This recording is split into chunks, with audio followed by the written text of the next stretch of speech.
دفاع مصر الجوي يكشف النملة في جحرها ويعد على العدو أنفاسه. ارتفع ضجيج الطائرات المقاتلة في السماء، ودوت أصوات الانفجارات تملأ منطقة المتوسط، ولم يعد للضعف أو الحياد مكان في الصراع الدولي على السيادة والنفوذ.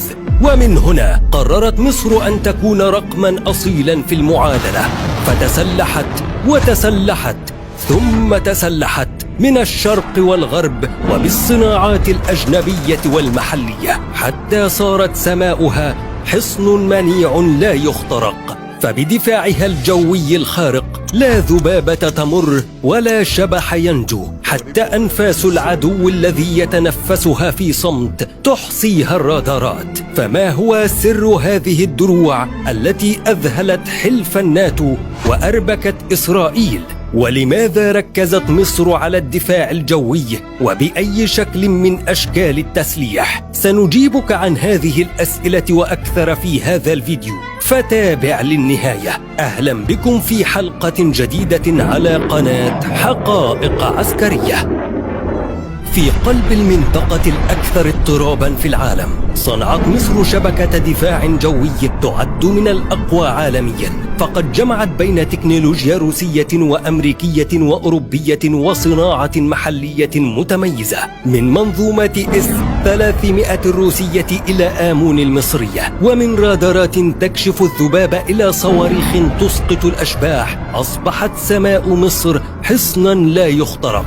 هذه القوة لم تأتي صدفة، بل هي نتاج استراتيجية واعية لمواجهة تهديدات متصاعدة من الشمال والشرق والجنوب.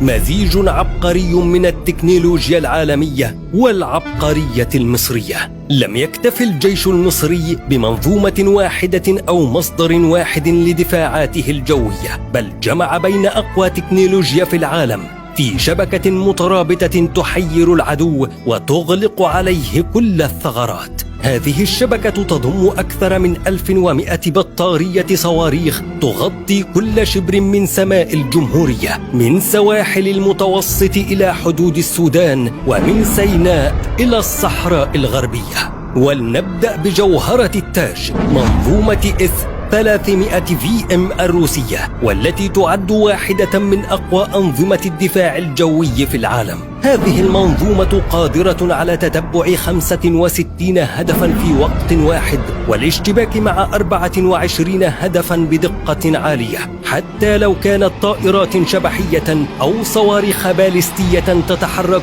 بسرعة تتجاوز 7 أضعاف الصوت. رادارها يكشف الأهداف على بعد 500 كيلومتر، أي أنها ترصد الطائرة إذا أقلعت من تل أبيب قبل أن تقترب من الحدود المصرية بمئات الكيلومترات.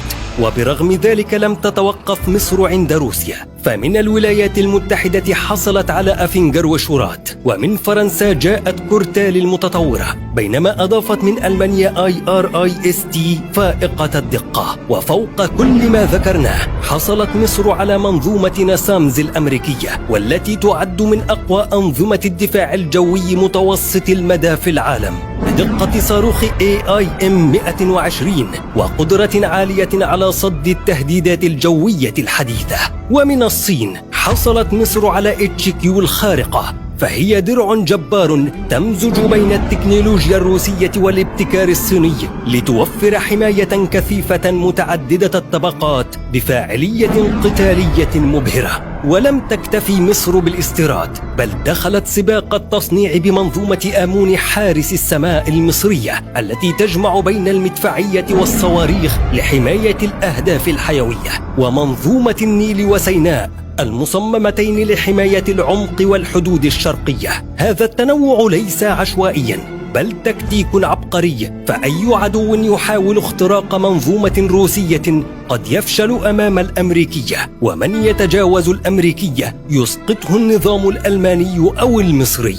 وهكذا أصبحت شبكة الدفاع الجوي المصرية لغزاً لا يحل، يحير أعتى القوى الجوية في المنطقة.